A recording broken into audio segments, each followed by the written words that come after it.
El caso Emilia Basil, que conmocionó a la Argentina. Fue el 24 de marzo de 1973. Escuchá lo que pasó.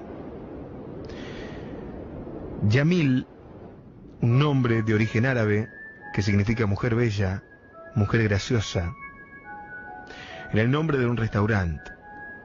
A Emilia Basil le decían la turca, como a todos los árabes que vinieron a la Argentina. Había nacido en Beirut y había emigrado a nuestro país buscando un futuro mejor. Cuando tuvo la oportunidad de tener su comercio, se decidió por un restaurante y le puso Yamil. Emilia Basil había vivido en una pensión donde la dueña la contactó para que tuviera un trabajo. No era una tarea fácil. Tenía que levantarse muy temprano, viajar hasta un frigorífico y allí despostar medias reses. Trabajaba más duro que un hombre. Así pasaron los años hasta que, ya casada con Felipe Coronel Rueda, un obrero peruano, había podido juntar los pesos necesarios para ser propietaria. Para entonces, el matrimonio tenía 3 hijas. José Petriela, también inmigrante, había podido crecer económicamente en la Argentina. Había llegado al país desde su Italia natal, impulsado por el instinto de supervivencia de esos hombres que le escapan a la guerra. Era plomero, ganaba bien, se había comprado un par de propiedades. También le había enviado dinero a 2 de sus hermanos para que vinieran a vivir a Buenos Aires. El Tano, allá por los comienzos de los 70, aceptó la propuesta de Emilia, una parte del monto acordado en efectivo y el resto en cuotas, y así la turca tuvo su restaurante en la avenida Garay 2201, en el barrio de San Cristóbal. Pero Petriela, el inversionista, se quedaría en una piecita del fondo de la construcción hasta que la mujer le saldara la totalidad de la deuda. El negocio iba bien, tenían buena clientela, especialmente con los empleados de Tele 11, lo que hoy es Telefe, que estaba a solo un par de cuadras.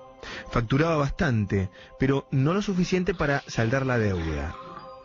Felipe, todas las mañanas, poco después de las 4, salía de la casa para ir a trabajar en una fábrica. Petriela salía más tarde, pero cada vez necesitaba menos trabajar como plomero, porque si bien era requerido, tenía muy buena fama en su oficio, no tenía problemas económicos y para 1973 ya era un hombre de 60 años.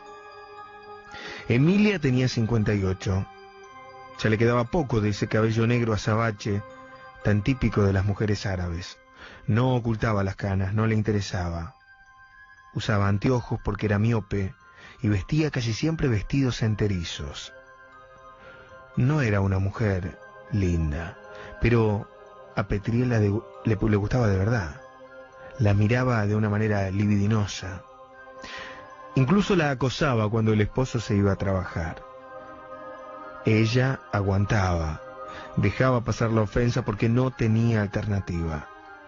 Si el Tano se decidía, podía ejecutar la hipoteca y la mujer no tendría casa, ni negocio, ni nada.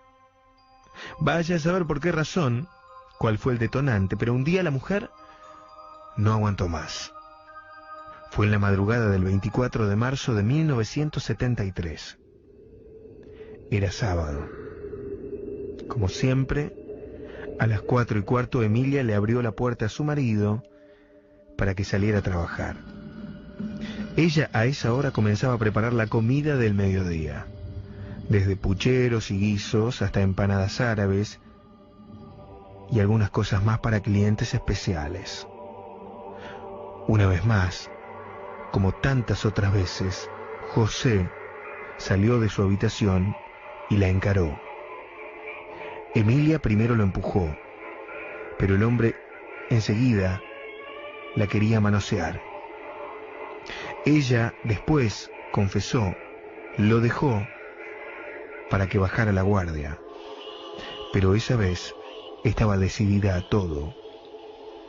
Caminó hasta el living de la casa, detrás del restaurante, tratando de no hacer ruido porque sus hijas dormían. El Tano estaba fuera de sí, no se dio cuenta de nada, hasta que sintió la presión que la mujer le había hecho en el cuello. Una piola de nylon que se transformó en un lazo. Ella apretó con una fuerza brutal, sobrenatural. Solo fue 1 minuto de resistencia. Después, el plomero empezó a desvanecerse y cayó. Emilia seguía presionando. Al cadáver lo metió en un gran cajón de madera y lo tapó con cajones de frutas y bolsas de arpillera. Ahí lo dejó oculto hasta la madrugada siguiente. Ella, ese día, trabajó como siempre. Cocinó y atendió a los clientes que llegaban a almorzar abundante y barato. A las 2 de la madrugada del domingo, Emilia se levantó para comenzar la tarea de la jornada. Pero en esa oportunidad, además de cocinar para los clientes, descuartizó el cadáver de Petriela y comenzó a hervir en ollas los trozos del cuerpo. Lo hizo una y otra vez para hacer desaparecer los restos. Algunos sostienen que ella la carne humana la mezcló con carne de vaca y preparó empanadas. Uno de los hermanos de Petriela lo fue a buscar, pero no lo encontró. Pasaron 3 días y radicó la denuncia en la comisaría 18. En el restaurante Yamil todos decían que hacía varios días que no lo veían, que había salido a trabajar y no lo encontraban. Pero fue el miércoles 28 a la mañana cuando una vecina vio un cajón de manzanas lleno de hojas de verduras marchitas, desde donde emanaba un olor nauseabundo. Los recolectores de residuos no habían pasado esa noche. Esa mujer lo comentó con una de las hijas de Emilia, quien le contó a la madre. La turca le dijo: «No lo toques, llama a la policía». Para ese momento otro vecino había corrido las verduras podridas con un palo y había descubierto el contenido. El macabro contenido eran restos de un torso humano. En cuestión de horas, la policía allanó el local de Emilia. En el rastrillaje se encontraron más restos, entre ellos el cráneo hervido del hombre, que había sido envuelto con hojas de diarios viejos.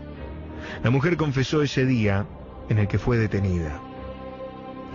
Hoy, muchos años después de esto, la gente del barrio de San Cristóbal, que camina por Garay al 2200, dice que de madrugada ven a una anciana de lentes con un pañuelo en la cabeza que camina sin rumbo por esa calle.